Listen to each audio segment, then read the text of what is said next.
ಶಿವಮೊಗ್ಗ ಜಿಲ್ಲೆಯ ಸಾಗರ ತಾಲೂಕಿನ ಬೇಸೂರಿನಲ್ಲಿ ಅಣು ವಿದ್ಯುತ್ ಸ್ಥಾವರ ಯೋಜನೆ ವಿರೋಧದ ಕಿಚ್ಚು ಮತ್ತಷ್ಟು ತೀವ್ರಗೊಂಡಿದೆ. ಕೋಳೂರು ಗ್ರಾಮ ಪಂಚಾಯಿತಿ ವ್ಯಾಪ್ತಿಯ ನೂರಾರು ವಿದ್ಯಾರ್ಥಿಗಳು ರಸ್ತೆಗಿಳಿದು ಪ್ರತಿಭಟನೆ ನಡೆಸಿ ಸರ್ಕಾರದ ವಿರುದ್ಧ ಆಕ್ರೋಶ ವ್ಯಕ್ತಪಡಿಸಿದ್ದಾರೆ.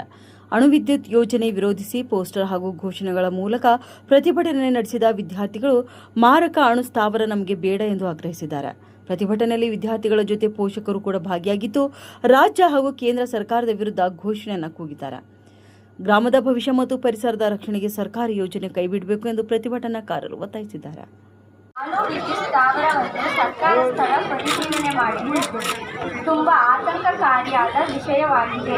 ಈ ಹಿಂದೆ ನಮ್ಮ ತಾತ ಮುತ್ತಾತ ನಾಡಿಗೆ ಬೆಳಕನ್ನು ನೀಡುವ ಸಲುವಾಗಿ 1939ರಲ್ಲಿ ಭಾಸ್ಕರ್ ಆಣೆಕಟ್ಟು, 1960ರ ದಶಕದಲ್ಲಿ ಲಿಂಗನಮಕ್ಕಿ ಆಣೆಕಟ್ಟಿನಿಂದ ಬದುಕನ್ನು ಕಳೆದುಕೊಂಡು ಫಲವತ್ತಾದ ಭೂಮಿ ಬಂಧು ಬಾಂಧವರನ್ನು ಕಳೆದುಕೊಂಡು ನಿರ್ಗತಿಕರಾಗಿದ್ದು ಸುಮಾರು 60-70 ವರ್ಷಗಳಿಂದ ಸರಿಯಾದ ರೀತಿಯಲ್ಲಿ ಸರ್ಕಾರದಿಂದ ಯಾವುದೇ ರೀತಿಯ ಸೌಲಭ್ಯಗಳು ದೊರೆಯದೆ ಜೀವನ ನಡೆಸುತ್ತಿದ್ದು, ಅಧಿಕಾರಿಗಳು ಹಾಗೂ ಜನಪ್ರತಿನಿಧಿಗಳು ಗೊತ್ತಿದ್ದರೂ ಅಭಿವೃದ್ಧಿ ಎಂಬ ಹೆಸರಿನಲ್ಲಿ ನಮ್ಮ ಮೇಲೆ ಸತತ 3ನೇ ಬಾರಿ ಈ ಒಂದು ಅಣು ವಿದ್ಯುತ್ ಸ್ಥಾವರ ಮಾಡಲು ಮತ್ತೆ ಭೂಮಿ ಕಳೆದುಕೊಳ್ಳುವ ರೀತಿಯಲ್ಲಿ ನಾವುಗಳು ಆತಂಕದಲ್ಲಿ ಬದುಕುವ ಹಾಗೆ ಆಗಿದೆ.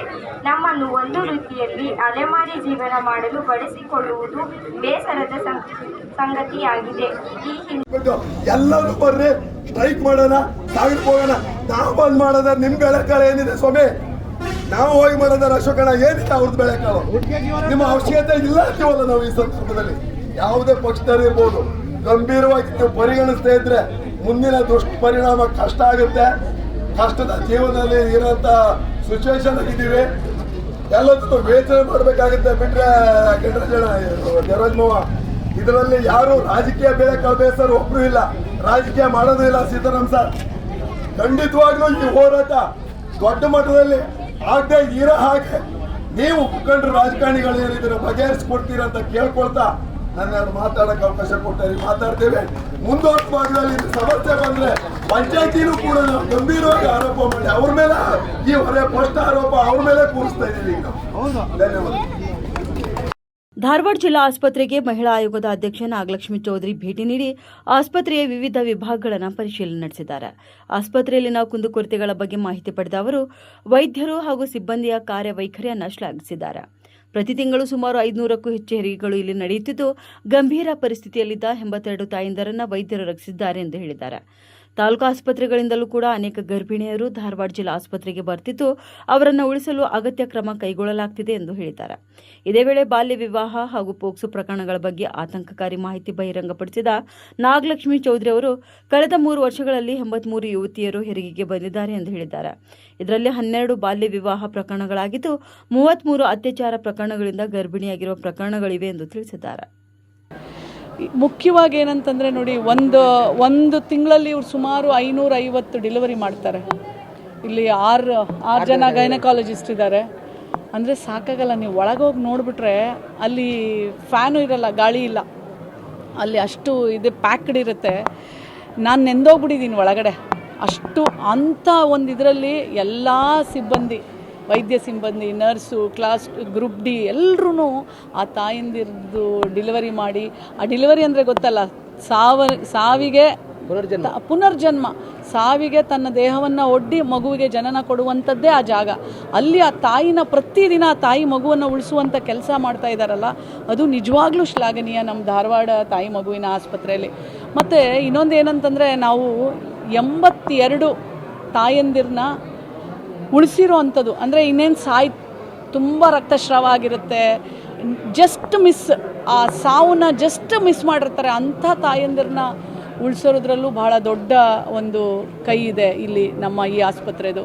ಮತ್ತು ಮಿಕ್ಕಿದೇನಂತಂದರೆ, ನಿಮಗೆಲ್ರಿಗೂ ಗೊತ್ತೇ ಇದೆ, ಫೆರಿಫೆರಲ್ ಸೆಂಟರ್ಸಿಂದ ಎಲ್ಲ ತಾಲೂಕು ಆಸ್ಪತ್ರೆಗಳು, PHCಗಳಿಂದ ತಾಯಂದಿರನ್ನ ಇಲ್ಲಿ ಕರ್ಕೊಂಬರ್ತಾರಲ್ಲ, ಅಷ್ಟರಲ್ಲೇ ಸಾವುಗಳಾಗುತ್ತವೆ. ಎಸ್ಪೆಷಲಿ ಬ್ಲೀಡಿಂಗು ಮತ್ತು BP ಜಾಸ್ತಿ ಆಗಿರುತ್ತೆ. ಆ ಸಾವುಗಳನ್ನು ತಡೆಯೋದಕ್ಕೆ ನಾವು ಏನು ಮಾಡಬೇಕು ಅನ್ನೋದು ಆ್ಯಕ್ಚುಲಿ ಅವ್ರಿಗೆ ಟ್ರೈನಿಂಗ್ ಇದೆ, ಸರ್ಕಾರದಲ್ಲಿ ಕಾರ್ಯಕ್ರಮಗಳಿದ್ದಾವೆ. ಅದನ್ನೆಲ್ಲ ನಾಳೆ ನಾನು ಜಿಲ್ಲಾಡಳಿತ ಕಚೇರಿಯಲ್ಲಿ ಜಿಲ್ಲಾಡಳಿತ ಅಧಿಕಾರಿಯರ ಜೊತೆ ಏನೆಲ್ಲ ಮಾಡಿದ್ದಾರೆ ಅಂಥವನ್ನೆಲ್ಲ ಆ ಥರ ತಾಯಂದಿರನ್ನ ಉಳಿಸ್ಲಿಕ್ಕೆ ಏನೇನು ಕ್ರಮಗಳನ್ನು ತೊಗೊಂಡಿದ್ದಾರೆ. ಯಾಕಂದರೆ ನಾನು ನಿನ್ನೆ ಅಲ್ಲಿ ಹಿಮ್ಸಲ್ಲಿ ಹೋದಾಗ ಆ ಆಸ್ಪತ್ರೆಗೆ ಬರುವಂಥ ಅಟ್ಲೀಸ್ಟ್ ಒಂದು ತಿಂಗಳಲ್ಲಿ 8ರಿಂದ 12 ತಾಯಂದಿರು. ಚಾಮರಾಜನಗರದಲ್ಲಿ ಮಾಜಿ ಸಂಸದ ವಿಎಸ್ ಉಗ್ರಪ್ಪ ಕೇಂದ್ರ ಸರ್ಕಾರದ ವಿರುದ್ಧ ತೀವ್ರ ವಾಗ್ದಾಳಿಯನ್ನು ನಡೆಸಿದ್ದಾರೆ. ಪ್ರಧಾನಿ ನರೇಂದ್ರ ಮೋದಿ ಕೊಟ್ಟ ಯಾವುದೇ ಭರವಸೆ ಈಡೇರಿಸಿಲ್ಲ ಎಂದು ಆರೋಪಿಸಿದ ಅವರು ಅಚ್ಚೇದಿನ್ ಎಲ್ಲಿದೆ ಎಂದು ಪ್ರಶ್ನೆ ಮಾಡಿದ್ದಾರೆ. ಪ್ರತಿ ನಾಗರಿಕರ ಖಾತೆಗೆ 15 ಲಕ್ಷ ರೂಪಾಯಿ, ವರ್ಷಕ್ಕೆ 2 ಕೋಟಿ ಉದ್ಯೋಗದ ಭರವಸೆ ಸೇರಿದಂತೆ ಅನೇಕ ವಾಗ್ದಾನಗಳು ಈಡೇರಿಲ್ಲ ಎಂದು ತಿಳಿಸಿದ್ದಾರೆ. ಪೆಟ್ರೋಲ್, ಡೀಸೆಲ್ ಹಾಗೂ ಗ್ಯಾಸ್ ದರ ಏರಿಕೆಯಿಂದ ಜನ ಸಂಕಷ್ಟ ಅನುಭವಿಸುತ್ತಿದ್ದಾರೆ ಎಂದು ಕೂಡ ಟೀಕೆ ಮಾಡಿದ್ದಾರೆ. ಹಿಂದೆ ಕಚ್ಚಾ ತೈಲದ ಬೆಲೆ ಹೆಚ್ಚಿದ್ರೂ ಕೂಡ ಮನಮೋಹನ್ ಸಿಂಗ್ ಸರ್ಕಾರ ಕಡಿಮೆ ದರದಲ್ಲಿ ಇಂಧನ ನೀಡುತ್ತಿತ್ತು. ಆದರೆ ಈಗ ತೈಲದ ಬೆಲೆ ಇಳಿದರೂ ಜನರಿಗೆ ಅದರ ಲಾಭ ಸಿಗ್ತಿಲ್ಲ ಎಂದು ಆರೋಪ ಮಾಡಿದ್ದಾರೆ. ಆದರೆ ರಾಜ್ಯ ಸರ್ಕಾರ ಗ್ಯಾರಂಟಿ ಯೋಜನೆಗಳ ಮೂಲಕ ಅಭಿವೃದ್ಧಿಯತ್ತ ಸಾಗುತ್ತಿದೆ ಎಂದು ಅವರು ಹೇಳಿದ್ದಾರೆ.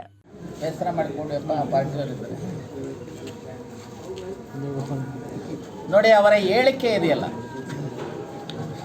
ಅವರ ಹತಾಶೆಯ ಹೇಳಿಕೆ. ಮೋದಿಯವರು ಎಲ್ಲ ರೀತಿಯಲ್ಲಿ ವಿಫಲರಾಗಿದ್ದಾರೆ.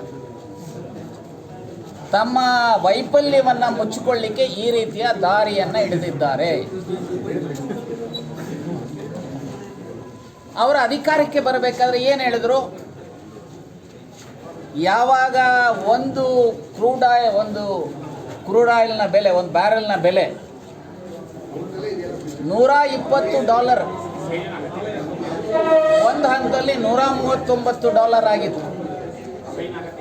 ಆ ಸಮಯದಲ್ಲಿ ಡಾಕ್ಟರ್ ಮನಮೋಹನ್ ಸಿಂಗ್ ರವರು ಡೀಸೆಲ್ನನ್ನು 57 ರೂಪಾಯಿಗೆ ಪರ್ ಲೀಟರ್ ಕೊಡ್ತಾಯಿದ್ರು, 63 ರೂಪಾಯಿಗೆ ಪೆಟ್ರೋಲ್ ಕೊಡ್ತಾಯಿದ್ರು, 390 ರೂಪಾಯಿಗೆ ಗ್ಯಾಸ್ ಕೊಡ್ತಾಯಿದ್ರು. ಈಗ ಇಂಟರ್ನ್ಯಾಷನಲ್ ಮಾರ್ಕೆಟಲ್ಲಿ ಕ್ರೂಡ್ ಆಯಿಲ್ನ ಬೆಲೆ ಎಷ್ಟಪ್ಪ ಇವತ್ತು? $107. ಅವತ್ತೆಷ್ಟಿದ್ದು? $120. ಒಂದು ಹಂತದಲ್ಲಿ $139. ನೀವು ಅವತ್ತು ಹೇಳಿದ್ರೆ 2014 ಮಿಸ್ಟರ್ ಮೋದಿ ಬೆಲೆಗಳನ್ನು ಇಳಿಸ್ತೀವಿ, ಇದೇನೇನ್ರಿ ಅಚ್ಚಾದಿ? ಬೆಲೆಗಳು ಇಳಿಸ್ಲಿಕ್ಕೆ ಆಗಲಿಲ್ಲ. ವಿದೇಶಗಳಲ್ಲಿರುವಂಥ ಕಪ್ಪು ಹಣ ತಂದು ನಮ್ಮಂಥ ಬಡವರಿಗೆ 15 ಲಕ್ಷ ಕುಟುಂಬಗಳಿಗೆ ಹಾಕ್ತೀವಿ ಅಂತ ಇದ್ರು. ನಿಮ್ಮ ಯೋಗ್ಯತೆಗೆ 15 ಪೈಸೆನೂ ಹಾಕ್ಲಿಕ್ಕೆ 2 ಕೋಟಿ ಪ್ರತಿ ವರ್ಷ ಉದ್ಯೋಗ ಸೃಷ್ಟಿ ಮಾಡ್ತೀವಿ ಅಂದರು, ಮಾಡಲಿಲ್ಲ. ಇದೊಂದು ಕಡೆ ಆದರೆ, ಇವರು ಅಧಿಕಾರಕ್ಕೆ ಬರಬೇಕಾದ್ರೆ ಈ ದೇಶದ ಮೇಲೆ ಇದ್ದಂಥ ಸಾಲ 1947ರಿಂದ 2014ರವರೆಗೂ ಇದ್ದಂಥ ಸಾಲ 52 ಲಕ್ಷ ಕೋಟಿ. 52 ಲಕ್ಷ ಕೋಟಿ. ಬೀದರ್ ಜಿಲ್ಲೆಯ ಬಸವಕಲ್ಯಾಣದಲ್ಲಿ ಬಿರುಗಾಳಿ ಸಹಿತ ಭಾರೀ ಮಳೆ ಸುರಿದಿದೆ. ನಗರ ಸೇರಿದಂತೆ ಗ್ರಾಮೀಣ ಭಾಗಗಳಲ್ಲಿ ಅರ್ಧ ಗಂಟೆಗೂ ಹೆಚ್ಚು ಕಾಲ ಮಳೆ ಸುರಿದು ಬಿಸಿಲಿನ ತಾಪದಿಂದ ಕಂಗೆಟ್ಟಿದ್ದ ಜನರಿಗೆ ಕೊಂಚ ನಿರಾಳತೆ ತಂದಿದೆ. ಮಳೆ ಹಾಗೂ ಬಿರುಗಾಳಿಯಿಂದ ಹಲವೆಡೆ ವಾಹನ ಸವಾರರು ಮತ್ತು ಸಾರ್ವಜನಿಕರು ಪರದಾಡುವಂತಾಗಿದೆ. ಇನ್ನು ಕೆಲ ಗ್ರಾಮಗಳಲ್ಲಂತೂ ಮನೆಗಳ ಮೇಲಿನ ತಗಡುಗಳು ಹಾರಿ ಹೋಗಿ ಸಾರ್ವಜನಿಕರು ಸಂಕಷ್ಟಕ್ಕೆ ಸಿಲುಕಿದ್ದಾರೆ. ಬಿಸಿಲಿನ ತಾಪಕ್ಕೆ ಬೇಸತ್ತಿದ್ದ ಜನತೆ ಮಳೆಯ ತಂಪನ್ನು ಅನುಭವಿಸಿದರೂ ಗಾಳಿ ಮಳೆಯಿಂದ ಕೆಲವೆಡೆ ಹಾನಿ ಸಂಭವಿಸಿದೆ. ಚಿತ್ರದುರ್ಗ ಜಿಲ್ಲೆಯ ಹಿರಿಯೂರು ತಾಲೂಕಿನ ವಿವಿ ಸಾಗರ ಬಳಿ ಸೆಲ್ಫಿ ಹುಚ್ಚಿಗೆ 4 ವರ್ಷದ ಬಾಲಕ ಬಲಿಯಾಗಿದ್ದಾನೆ. ತಂದೆ ಜಾಫರ್ ಸಾದಿಕ್ ತಮ್ಮ ಮಗ ಸಮರ್ ಜೊತೆ ನಾಲೆ ಬಳಿ ತೆರಳಿದ್ದು ಮೊಬೈಲ್ನಲ್ಲಿ ಸೆಲ್ಫಿ ಕ್ಲಿಕ್ಕಿಸಿಕೊಳ್ಳುವ ವೇಳೆ ದುರ್ಘಟನೆ ನಡೆದಿದೆ. ಇನ್ನು ನೀರಿನ ಹರಿವಿನಲ್ಲಿ ಸಮರ್ ಕೊಚ್ಚಿ ಹೋಗಿದ್ದು ಸ್ಥಳದಲ್ಲಿದ್ದ ಸಾರ್ವಜನಿಕರ ಸಹಾಯದಿಂದ ತಂದೆಯನ್ನ ರಕ್ಷಿಸಲಾಗಿದೆ. ಅಗ್ನಿಶಾಮಕ ಸಿಬ್ಬಂದಿ ಸ್ಥಳಕ್ಕೆ ಭೇಟಿ ನೀಡಿ ಕಾರ್ಯಾಚರಣೆ ಕೂಡ ನಡೆಸಿದ್ದಾರೆ. ಘಟನಾ ಸಂಬಂಧಪಟ್ಟಂತೆ ಹಿರಿಯೂರು ಗ್ರಾಮಾಂತರ ಪೊಲೀಸ್ ಠಾಣೆಯಲ್ಲಿ ಪ್ರಕರಣ ದಾಖಲಾಗಿದ್ದು ಬಾಲಕನ ಸಾವಿನಿಂದ ಕುಟುಂಬದಲ್ಲಿ ಆಕ್ರಂದನ ಮೇಳೈಸಿದೆ. ಕೆಪಿಸಿಸಿ ಕಚೇರಿಯಲ್ಲಿ ಯೂತ್ ಕಾಂಗ್ರೆಸ್ ಪದಾಧಿಕಾರಿಗಳ ಸಭೆ ವೇಳೆ ಗಲಾಟೆ ನಡೆದಿದೆ. ರಾಜ್ಯ ಕಾರ್ಯಕಾರಿಣಿ ಸಭೆ ಕರೆದಿದ್ದ ಯೂತ್ ಕಾಂಗ್ರೆಸ್ ಅಧ್ಯಕ್ಷ ಮಂಜುನಾಥ್ ವಿರುದ್ಧವೇ ಕೆಲ ಪದಾಧಿಕಾರಿಗಳು ಆಕ್ರೋಶ ವ್ಯಕ್ತಪಡಿಸಿದ್ದಾರೆ. ಮೊನ್ನೆಯಷ್ಟೇ ಕೆಲವರನ್ನ ಜವಾಬ್ದಾರಿಯಿಂದ ಮುಕ್ತಗೊಳಿಸಿದ್ದ ಹಿನ್ನೆಲೆ ದೀಪಿಕಾ ರೆಡ್ಡಿ ಸೇರಿದಂತೆ ಹಲವು ನಾಯಕರು ಪ್ರಶ್ನೆ ಮಾಡಿದರು. ಈ ವೇಳೆ ಮಾತಿನ ಚಕಾಮಕಿ ಜಟಾಪಟಿಗೆ ತಿರುಗಿ ಕೈ ಮಿಲಾಯಿಸುವ ಹಂತಕ್ಕೂ ಕೂಡ ತಲುಪಿತು. ಸಭೆಯಲ್ಲಿ ಕೆಲ ಕಾಲ ಗೊಂದಲದ ವಾತಾವರಣವೇ ನಿರ್ಮಾಣವಾಗಿದ್ದು ಕಾರ್ಯಕರ್ತರು ಪರಸ್ಪರ ವಾಗ್ವಾದ ನಡೆಸಿದರು.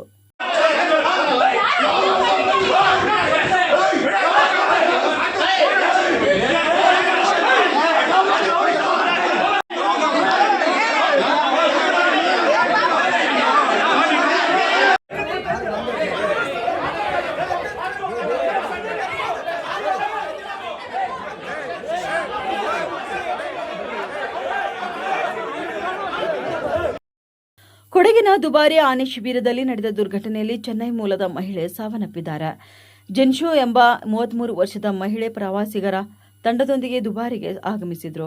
ಇನ್ನು ಆನೆಗಳಿಗೆ ಸ್ನಾನ ಮಾಡಿಸುವ ವೇಳೆ ಮಹಿಳೆ ನೀರಿಗೆ ಇಳಿದಿದ್ದಾಗ 2 ಆನೆಗಳ ನಡುವೆ ಜಗಳ ಆರಂಭವಾಗಿದೆ.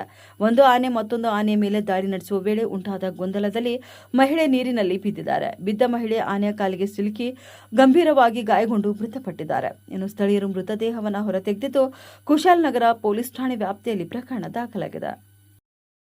ನೀಟ್ ಪರೀಕ್ಷೆ ಪೇಪರ್ ಲೀಕ್ ವಿಚಾರವಾಗಿ ಕೇಂದ್ರ ಸರ್ಕಾರದ ವಿರುದ್ಧ ಅರಣ್ಯ ಸಚಿವ ಈಶ್ವರ್ ಖಂಡ್ರೆ ತೀವ್ರ ಆಕ್ರೋಶ ವ್ಯಕ್ತಪಡಿಸಿದ್ದಾರೆ.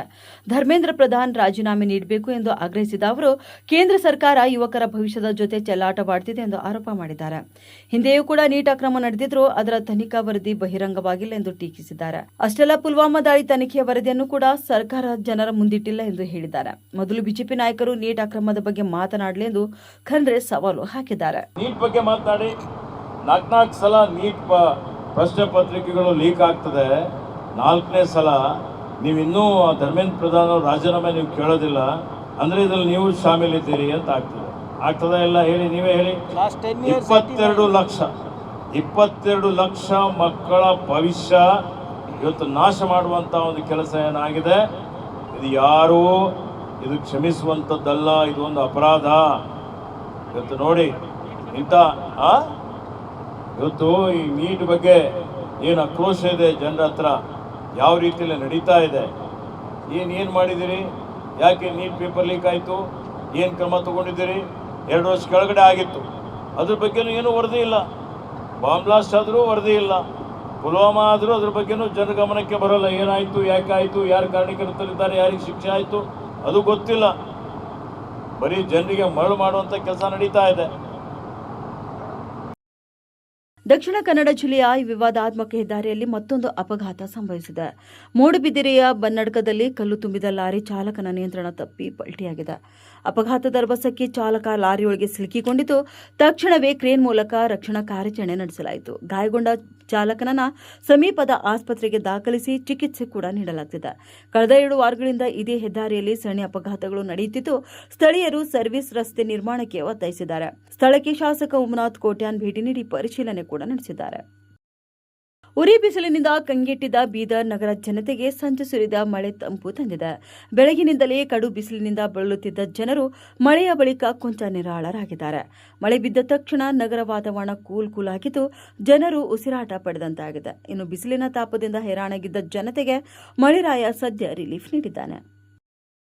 ಬೀದರ್ ಜಿಲ್ಲೆಯ ಚಿಟ್ಟಾವಾಡಿ ಗ್ರಾಮದಲ್ಲಿರುವ ಸಮಾಜ ಕಲ್ಯಾಣ ಇಲಾಖೆಯ ಡಾ. ಬಿಆರ್ ಅಂಬೇಡ್ಕರ್ ಸರ್ಕಾರಿ ಮೆಟ್ರಿಕ್ ನಂತರದ ಬಾಲಕರ ವಸತಿ ನಿಲಯ ಶಿಥಿಲಾವಸ್ಥೆಗೆ ತಲುಪಿದೆ. ಮಳೆಗಾಲಕ್ಕೂ ಮುನ್ನ ಕಟ್ಟಡ ದುರಸ್ತಿ ಆಗದ ಹಿನ್ನೆಲೆ ವಿದ್ಯಾರ್ಥಿಗಳ ಸುರಕ್ಷತೆ ಬಗ್ಗೆ ಆತಂಕ ಇದೀಗ ಹೆಚ್ಚಾಗಿದೆ. ಹಾಸ್ಟೆಲ್ ಗೋಡೆಗಳ ಮೇಲೆ ಗಿಡಗಳು ಬೆಳೆದಿದ್ದು, ಆವರಣದಲ್ಲಿ ಗಿಡಗಂಟಿಗಳ ಸಾಮ್ರಾಜ್ಯವೇ ನಿರ್ಮಾಣವಾಗಿದೆ. ಕೋಟ್ಯಾಂತರ ರೂಪಾಯಿ ಅನುದಾನ ಬಿಡುಗಡೆಯಾದರೂ ಕೂಡ ಕಾಮಗಾರಿ ಆರಂಭವಾಗಿಲ್ಲ ಎಂಬ ಆರೋಪ ಕೇಳಿಬಂದಿದೆ. ಸದ್ಯ ಈ ಕುರಿತು ದುರಸ್ತಿ ಕಾರ್ಯ ಕೈಗೊಳ್ಳುವುದಾಗಿ ಸಮಾಜ ಕಲ್ಯಾಣ ಇಲಾಖೆ ಅಧಿಕಾರಿಗಳು ತಿಳಿಸಿದ್ದಾರೆ. ರಾಜ್ಯ ಸರ್ಕಾರದ 3ನೇ ವರ್ಷದ ಸಾಧನಾ ಸಮಾವೇಶ ಹಿನ್ನೆಲೆ ತುಮಕೂರಿನಲ್ಲಿ ಭಾರೀ ಪೊಲೀಸ್ ಭದ್ರತೆ ಕೈಗೊಳ್ಳಲಾಗಿದೆ. ನಾಳೆ ನಡೆಯಲಿರುವ ಸಮಾವೇಶಕ್ಕೆ ಮುಖ್ಯಮಂತ್ರಿ ಸಿದ್ದರಾಮಯ್ಯ, ಉಪಮುಖ್ಯಮಂತ್ರಿ ಡಿಕೆ ಶಿವಕುಮಾರ್ ಸೇರಿದಂತೆ ಹಲವು ಸಚಿವರು ಆಗಮಿಸುತ್ತಿರುವ ಹಿನ್ನೆಲೆ ಜಿಲ್ಲಾಡಳಿತ ಹಾಗೂ ಪೊಲೀಸ್ ಇಲಾಖೆ ಹೈ ಅಲರ್ಟ್ ಘೋಷಣೆ ಮಾಡಿದೆ. ಕೇಂದ್ರ ವಲಯ ಐಜಿಪಿ ಗಿರೀಶ್ ಎಸ್ ನೇತೃತ್ವದಲ್ಲಿ ಭದ್ರತಾ ವ್ಯವಸ್ಥೆ ಕಲ್ಪಿಸಲಾಗಿದ್ದು, ಯಾವುದೇ ಅಹತ್ಯಕರ ಘಟನೆ ನಡೆಯದಂತೆ ಖಾಕಿ ಪಡೆ ಹದ್ದಿನ ಕಣ್ಣಿಟ್ಟಿದೆ. ಕಾರ್ಯಕ್ರಮದ ಸುತ್ತಮುತ್ತಲಿನ ಪ್ರದೇಶಗಳಲ್ಲಿ ಕಟ್ಟುನಿಟ್ಟಿನ ನಿಗಾ ವಹಿಸಲಾಗಿದ್ದು, ಸಾರ್ವಜನಿಕರ ಸಂಚಾರದ ಮೇಲೂ ಕೂಡ ವಿಶೇಷ ಗಮನ ಹರಿಸಲಾಗಿದೆ. ಇನ್ನು ಭದ್ರತೆಗಾಗಿ 4 SP, 10 ASP, 32 DYSP, 116 police inspector, 220 PSI, 400 ASI ಸೇರಿದಂತೆ ಸಾವಿರಾರು ಪೊಲೀಸ್ ಸಿಬ್ಬಂದಿಯನ್ನು ನಿಯೋಜಿಸಲಾಗಿದೆ. ಇದರ ಜೊತೆಗೆ ಮಹಿಳಾ ಪೊಲೀಸರು, ಡಿಆರ್ ಹಾಗೂ ಕೆಎಸ್ಆರ್ಪಿ ತುಕಡಿಗಳನ್ನು ಕೂಡ ನಿಯೋಜಿಸಲಾಗಿದ್ದು, ಒಟ್ಟು 4600ಕ್ಕೂ ಹೆಚ್ಚು ಸಿಬ್ಬಂದಿ ಭದ್ರತೆಯಲ್ಲಿ ತೊಡಗಿದ್ದಾರೆ.